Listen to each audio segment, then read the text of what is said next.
भय के कारण महाराज आगे पांव नहीं बढ़ रहा, जिसके बाहुबल से इंद्र भी सुरक्षित था। धीरे धीरे करते हुए जब कोप भवन के अंदर गए तो क्या देखा महाराज? कोप भवन के अंदर जैसे सफेद वस्त्र धारण किए हुए नीचे पड़ी हैं कई, पहले ही वे दिव्यहीन हो गई हैं, वस्त्र ही ऐसे पहन लिए हैं।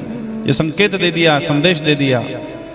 दूसरी ओर जैसे कभी अपने देखेंगे चांदनी रात के अंदर कोई रस्सी भी पड़ी हो तो वो अपने को सर्प की तरह भासती है, ऐसे पड़ी हैं।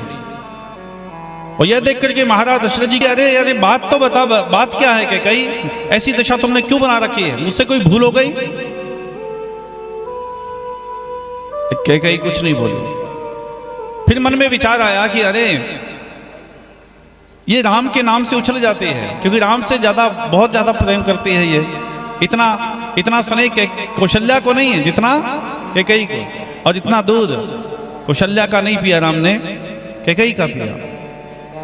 तो ये राम के नाम से उछल जाती है, प्रसन्न हो जाती है। तो क्यों ना मैं ये संदेश दूं कि कल तेरे राम को राजगद्दी देने वाले हैं। और जैसे ही कहा कि अरे मैं तो बड़ा सुंदर संदेश लेकर के आया था तेरे पास में, कल तेरे राम को है कैकेयी राजगद्दी देने वाले हैं, तुम्हें पता है? मैं तो संदेश देने आ रहा है और तुम ऐसी दशा बना करके। बस जैसे ही राम को राजगद्दी देने वाले हैं तो सांस फूल गया महाराज, क्रोध से और भर गई। फिर महाराज दशरथ जी कहते हैं अरे अरे देवी बात क्या है? इतनी बात सुनकर के भी तू खड़ी नहीं हो रही है, और तेरा सांस इतना क्रोध से फूला हुआ क्यों है? अरे कोई बात है तो मुझे बता। आज तू जो कुछ भी मांगे मैं तुझे देने के लिए तैयार हूं। तब कैकेयी बोली महाराज आज तक 2 वचन मैंने तुम आपसे लेने थे, मांग मांग मांग की बात करते हो। 2 वचन मैंने आज मांगे थे, कभी वो देने थे आपने, लेकिन आज तक वो 2 वचन तो पूर्ण किए नहीं, और आप कहते हैं और मांग। महाराज दशरथ जी कहते हैं कि अरे वो 2 वचन मुझे भली भांति से याद है, लेकिन तुमने कभी मांगे नहीं, मैंने कभी दिए नहीं, और तू 2 वचन की बात करती है। तू 2 छोड़, 4 मांग। आज मैं बड़ा प्रसन्न हूं, तू मेरे प्राण भी मांगे तो मैं देने के लिए तैयार हूं आज। बोले महाराज केवल 2 वचन मेरे पूर्ण कर दे, बस इतनी इच्छा है मेरी। तब कहा देवी ठीक है, अरे तू 2 वचन मांग तो सही, क्या मांगना चाहती है बता। तब बैठी पास में, मुखार बिंदु को देख रही हैं। बोले आप मेरे 2 वचनों को पूर्ण तो करोगे ना? बोले हाँ देवी, जब कह दिया तू बता तो सही, समय कम है, इसलिए तेरा जो भी वचन है तू बता। हरे सप्तद्वीपी राजा हैं, जो राज्य मांगे कुछ भी मांगो, भूमि धेनु धन कोसा, सर्वस देऊं आज से रोसा, कुछ भी मांग सब देने के लिए मैं तैयार हूं। तब कहा कि नहीं नहीं आप नहीं देंगे, अरे मैं कह रहा हूं ना तू मांग तो सही। फिर कहा कि प्रथम मांगू मैं भरत ही का, देवहूँ एक वर भावत जी का, देवहूँ एक वर भावत जी का। प्रथम मांगू भरत ही टीका, और देवहूँ एक वर भावत जी का। मेरा प्रथम वर है कि आप राम की बजाय भरत को राजगद्दी प्रदान करें। महाराज देखने लगे, अरे कैकेयी ये तो क्या मांग रही है? बोले जो आपने सुना है। क्यों? ये तो पहला वचन मैंने मांगा है। महाराज दशरथ जी कहते हैं कि कैकेयी तेरे मन में ये लोभ कैसे जागा मुझे पता नहीं, और तू क्या समझ रही है कि राम ने मेरे से राजगद्दी मांगी तो मैं राम को राजगद्दी दे रहा हूं? अरे चारों के चारों भाइयों में कोई अंतर नहीं है, सब प्रेम के भूखे हैं, धन के भूखे नहीं है, संपत्ति के भूखे नहीं है, राजगद्दी के भूखे नहीं है, वैभव के भूखे नहीं है। और चारों में कोई भी राजगद्दी पर बैठे कोई अंतर ही नहीं है। अरे राम ज्येष्ठ है, इसलिए मैंने विचार किया कि राम को राजगद्दी, और तू भरत को राजगद्दी मांग रही है। बोले महाराज तो अगर चारों एक समान है तो फिर भरत को राजगद्दी देने में आपको दिक्कत कहां है, कठिनाई कहां है? तो कह दीजिए कि मैं राम भरत को राजगद्दी दूंगा। महाराज दशरथ जी कहते हैं ठीक है देवी, अगर तू ये चाहती है तो ठीक है, मैं भरत को राजगद्दी देने के लिए तैयार हूं, लेकिन एक बात याद रखना, ये लोभ तेरे मन में है, भरत के नहीं। भरत राजगद्दी को स्वीकार नहीं करेगा, ये मुझे विश्वास है। जन्म तुमने दिया है लेकिन पालन मैंने किया है। तू कहती है भरत को राजगद्दी तो ठीक है, बस अब यहां से चल, मुझे उद्घोष करना है दोबारा। लोग मुझे बहुत कुछ कहेंगे, लेकिन मुझे पता है भरत राजगद्दी पर नहीं बैठेगा, चाहे कुछ भी हो जाए, बैठेगा तो राम ही। तेरे मन का जो जो जो भाव है, तेरा जो वचन है, उस भाव को तू पूर्ण कर, बस अब तू यहां से चल। बोले नहीं, अभी दूसरा वचन मेरा बाकी है। अरे एक वचन तेरा पूरा कर दिया और दूसरा वचन कभी मांग लेना, जाऊंगी जब तक आप मेरा दूसरा वचन पूरा नहीं करेंगे। तो कहा देवी ठीक है, मांग। तो कहा कि अगर मैं दूसरा वचन मांगू, आपने पूर्ण नहीं किया तो पहले शपथ करो। बोले तुम्हारी शपथ, जब इतना बड़ा निर्णय मैंने बदल दिया, तो इससे बड़ा दूसरा वचन तुम्हारा क्या होगा। मैं शपथ लेता हूं तुम्हारी, दूसरा वचन मांग। बोले मेरी शपथ? मेरी शपथ क्यों? बोले सबसे, तीनों रानियों में सबसे ज्यादा प्रिय मुझे तू है, ये तू भली भांति से जानती है, इसलिए मैंने तेरी शपथ की है। बोले मुझसे भी तो कोई प्रिय होगा। बोले एक बात कहूं कि गई, तुमसे ज्यादा प्रिय मुझे राम है। तो फिर राम की शपथ क्यों नहीं कर रहे हो? राम की शपथ कीजिए। क्यों? बात याद आ गई, किसकी? मंथरा की। और बुरी बातें बड़ी जल्दी याद आ जाती हैं, अच्छी बातें तो बड़ी मुश्किल से भीतर जाती हैं महाराज, लेकिन बुरी बातें जो होती हैं बड़ी समय पर याद आ जाती हैं। मंथरा ने कहा था कि भूपति राम शपथ जब करही, तेहि मांगे हूँ जेहि वचन न टरही। भूपति राम शपथ जब करही, तेहि मांगे हूँ जेहि वचन न टरही। भूपति राम जब शपथ कर ले तब मांगना, पहले नहीं मांगना। और जैसे ही कहा महाराज दशरथ जी को, तो दशरथ जी ने कहा कि ठीक है, अगर तू ये कहती है, तू भली भांति से जानती है क्या कि रघुकुल रीति सदा चली आई। रघुकुल रीति सदा चली आई, प्राणे जाए पर वचन न जाई। प्राणे जाए पर वचन न जाई। हाँ, प्राणे जाए पर वचन न जाई।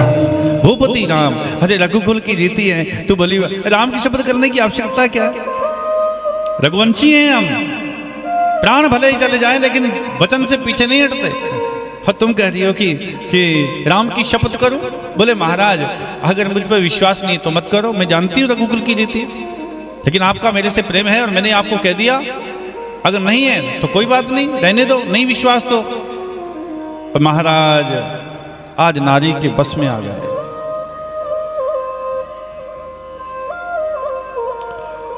कह दिया ठीक है, अगर तू ये कहती है तो रानी मैं राम की शपथ करता हूं, जो तू मांगेगी वही मैं तुम्हें दूंगा। और आज महाराज ने अपने ही हाथों अपने पांव के ऊपर कुल्हाड़ी दे मारी। आज जैसे ही एक बात कही कि ठीक है मैं राम की शपथ करता हूं, किसके मुंह में आकर के?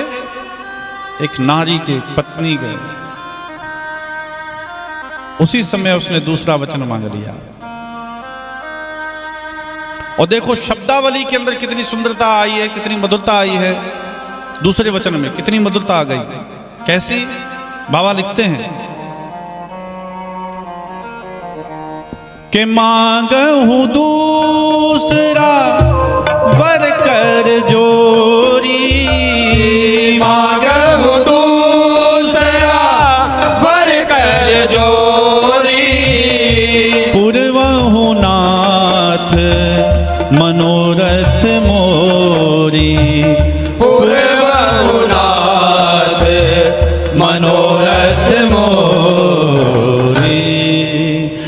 हूँ दूसरा वर कर जोरी, पूर्वो नाथ मनोरथ मोरी, मेरी मनोरथ को आप पूर्ण कर देना। नाथ वर कर जोरी, वर कर माने हाथ, और जोड़ करके, हाथ जोड़ करके कहती है कि मेरे स्वामी मधुरता देखो, मांग हूं दूसरा वर कर जोरी, और पूर्व हूं नाथ मनोरथ मोरी।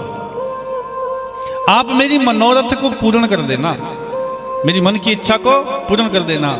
लेकिन विधि ये कहती है कि संसार के अंदर मन की जो मनोरथ, जो मन की इच्छा होती है, वो कभी पूर्ण नहीं होती। इंसान पूरा हो जाता है, लेकिन मन की इच्छा ज्यों की त्यों बनी रहती है। तापस भेष विशेष उदासी, 14 वर्ष राम वनवासी। तपस्वी भेष के अंदर महाराज 14 वर्ष के लिए राम को वन भेज दें आप।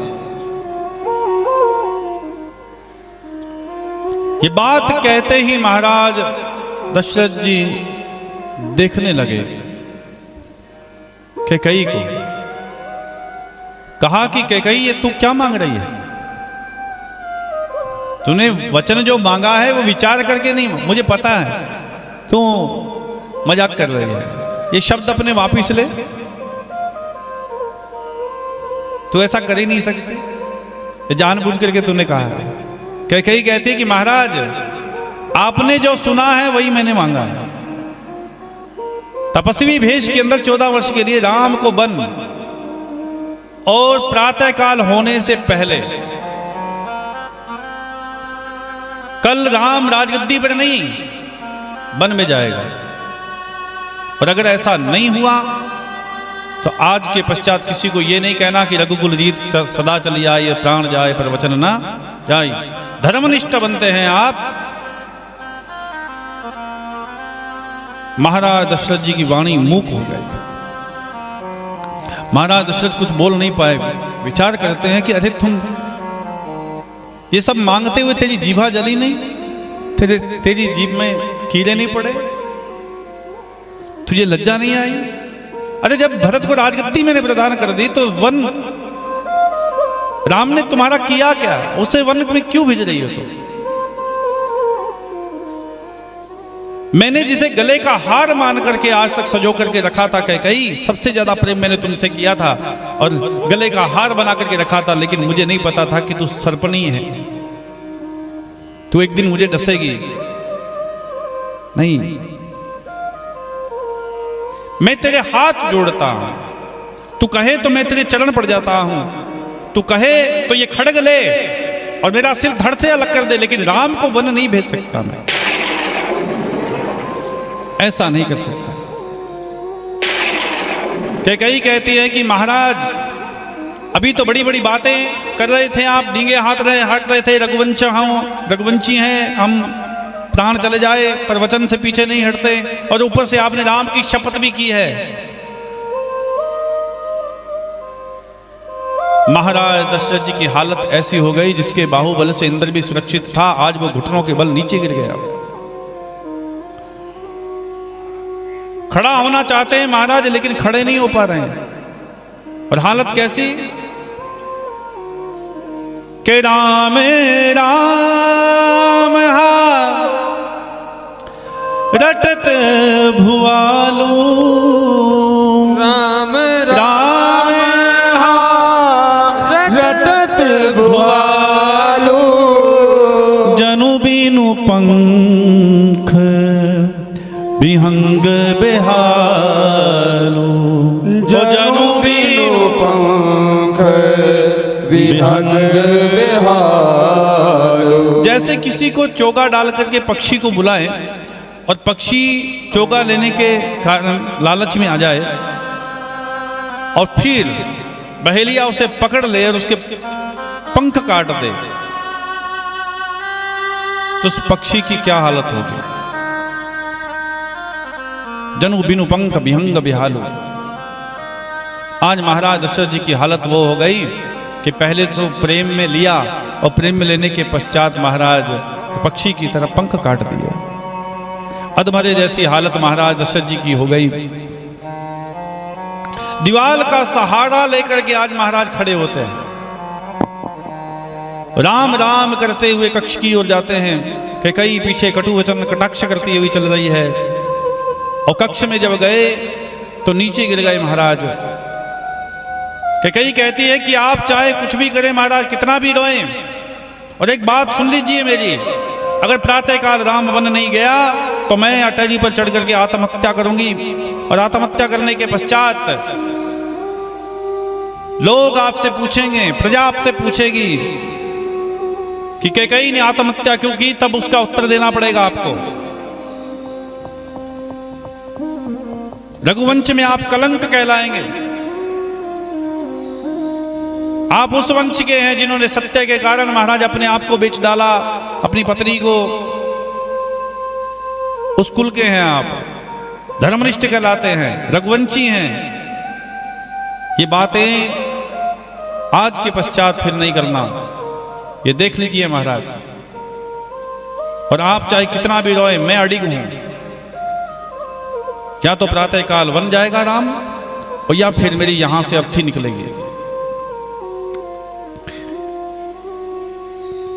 महाराज दशरथ जी कहते हैं तुझे लज्जा नहीं आ रही? मैं क्या कहूं, समझ में नहीं आ रही। दूसरी ओर जितने भी अयोध्यावासी हैं वो अपने हाथों से पुष्प लेकर के मालाएं बना रहे हैं, रंगोलियां सजा रहे हैं कि प्रातःकाल होते ही हमारे राम राजगद्दी पर बैठेंगे। तो पूरी अवध को बड़ा सुंदर सजाने में लगे हैं। रात भर महाराज दीपक जलाए उन्होंने, दीपकों के पास में बैठ रहे कि हमारा दीपक बुझ ना जाए, कोई हवा ऐसी ना आ जाए। लेकिन स्वार्थ की ऐसी हवा लगती है कि सारे के सारे अवध के जितने दीपक हैं वो बुझ जाते हैं। दूसरी ओर मां कौशल्या अपने हाथों से वस्त्र बना रही है कि प्रातःकाल होते ही मेरा पुत्र राजगद्दी पर बैठेगा तो मैं अपने हाथों से उसे ये वस्त्र पहनाऊंगी।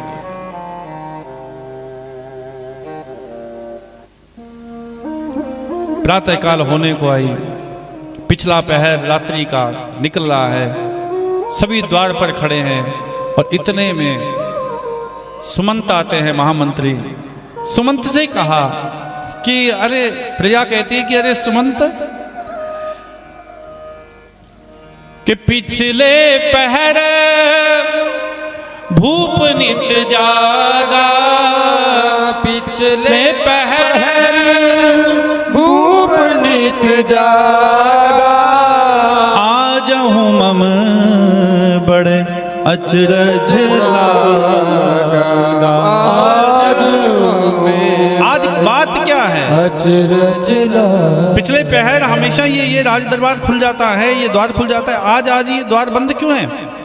अभी तक महाराज जागे नहीं। तो महाराज सुमंत ने कहा कि आप चिंता न करें, हो सकता है रात्रि काल का समय व्यवस्था करते हुए देरी हो गई हो और महाराज देरी से सोए हो, इसलिए ये दरबार नहीं खुला। आप चिंता न करें, मैं अभी पता करके आता हूं। जैसे ही भीतर गए तो महाराज दशरथ जी की दशा को देखा। कक्ष में पड़े हुए राम राम रटत भुआलू, राम राम का चिंतन कर रहे हैं। और नीचे गिरे हुए महाराज को देख करके सुमंत हैरानी से पूछते हैं महारानी से, अरे महाराज क्या बात है? बार बार पूछने पर भी जब प्रत्युत्तर नहीं आया महाराज की ओर से, तो कैकेयी से पूछा कि महामंत्री होने के नाते, हे रानी, मैं आपसे प्रश्न करता हूं, महाराज की हालत ऐसी क्यों है? क्या कारण है? तो कैकेयी ने कहा कि मुझे नहीं पता। अरे आपको नहीं पता? कुछ तो बताया होगा महाराज ने। कैकेयी ने कहा कि मुझे नहीं पता, ऐसा करो, ये राम रात्रि काल से राम राम रट रहे हैं, आप राम जी राघव को बुला करके लाओ, राम को बताएंगे। और उस समय उचित समझा और कैकेयी के हाव भाव देख करके कुछ समझ गए कि कुछ ना कुछ जरूर हुआ है। दौड़े महाराज। जब दौड़े तो भगवान श्री राम प्रातःकाल का समय स्नान करके वलकल पहन करके संध्या वंदन करने के लिए, पूजा करने के लिए जा रहे थे। और रास्ते में ही भेंट हो गई महामंत्री सुमंत से। तो सुमंत को देख करके राघव ने कहा कि अरे महामंत्री इतने घबराए हुए क्यों आ रहे हैं इतनी तेजी से, क्या बात है? सांस फूली हुई है। बोले अरे राघव, मेरे साथ में अभी के अभी चलो। क्यों? बोले पूरा जीवन मैंने व्यतीत कर दिया अयोध्या की सेवा के अंदर, लेकिन आज तक महाराज को इतना दुखी मैंने कभी नहीं देखा। जीवन के उतार चढ़ाव तो बहुत आए, लेकिन ऐसी हालत महाराज की मैंने पहली बार देखी है। और वो राम राम कह रहे हैं, तुम शीघ्र अति शीघ्र चलो। तुम भगवान वहां से दौड़े और जैसे ही कक्ष में प्रवेश किया तो नीचे गिरे हुए पिता को देखा, उठाया और बिस्तर पर लेटा करके कहा कि पिताजी बात क्या है, आप इतने दुखी क्यों नजर आ रहे हैं?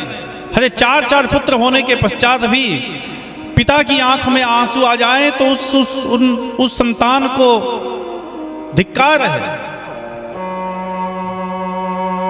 हम अपने प्राण दे करके भी आपके अगर दुख का निराकरण कर पाए तो इससे सौभाग्य की बात हमारे लिए कोई नहीं होगी। पिताजी बताइए आप बात क्या है?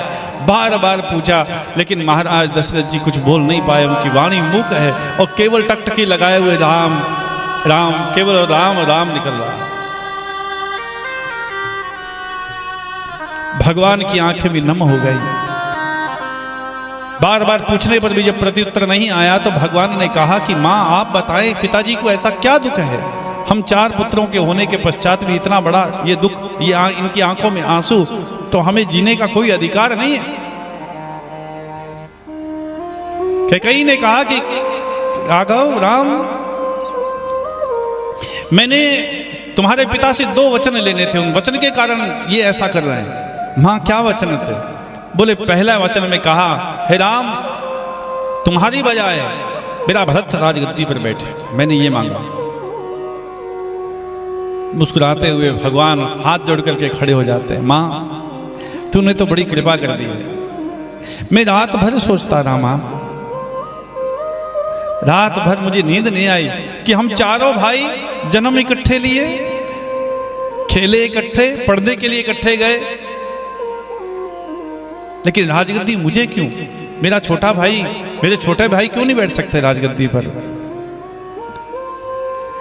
मेरा भरत राजगद्दी पर भैया बैठ जाएंगे तो मैं कोई छोटा थोड़ी ना हो जाऊंगा, मैं तो बड़ा हूं। इस बात के लिए पिताजी इतने दुखी नहीं हो सकते। मां बात कोई और है, सच बता। तब कहा कि दूसरे वचन के अंदर राम मैंने मांगा कि तू 14 वर्ष के लिए वन चला जा।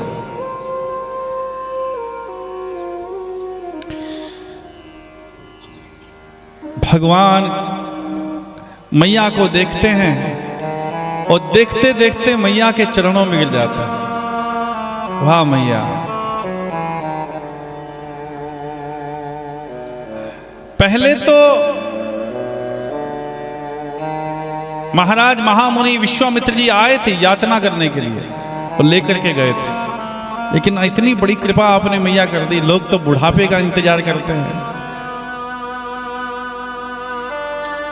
अगर आप पूरा जीवन भी कह देते तो भी मेरे लिए कम था। मेरा सौभाग्य होगा जब मैं वन में जाऊंगा तो मुझे साधु संत महात्माओं की सेवा करने की मिलेगी। कितनी कृपा की है मां तुमने।